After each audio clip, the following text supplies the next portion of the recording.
we find Adam and Eve. The Bible says that God created Adam. God created Adam. He created Adam, he created the heaven and the earth also. But Genesis chapter 2 said God created Adam. Can I tell you, first and foremost, you are created by God. You were forethought by God. He knew you. He knew what you were going to look like, what you were going to act like. He knew what family he was going to put you in, what time, what place, what era you were going to be put in. You didn't have any choice in that. If you did, you might be like Tim and probably get put in 18th century London. But you don't have a choice. He's here now. I'm sorry, But I'm here to tell you that you were created by God, and He has a plan for you. And I can prove it. Jeremiah, and you're going to know these two verses like back here, but I'm going to say them anyways. Jeremiah 29:11 says this: "For I know the plans that I have for you, says the Lord, plans to prosper you and not to harm you, to give you hope and to give you a future." God does have a plan for you, and they're very, very good plans. A lot of people feel like, oh, I don't know, man, I messed up today. I don't know how God's going to accept me, or how I'm with Him right now, or is this karma? Listen, the Bible is very clear. I know the plans I have for you. They're good plans to prosper you and not to harm you.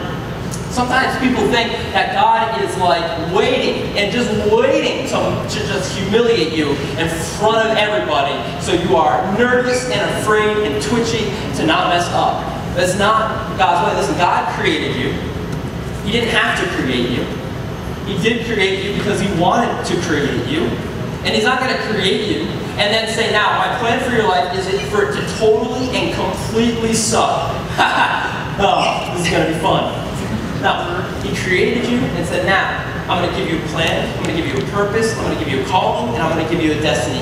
You need to know, first and foremost, before you get into a relationship, before we talk about dating or sex, you need to know you're created by God and your life has a purpose. Jeremiah 1:5 says this: "I knew you before I formed you." Before God even began to form you, He knew you intimately, intricately. "I knew you before I formed you in your mother's womb. Before you were born, I set you apart. I appointed you as my prophet to the nations." Before you were even a thought in your parents' brains, which is weird. Before your conception, God knew you. He knew your plan, He knew your life, He knew your destiny, He knew everything. And He went about creating you.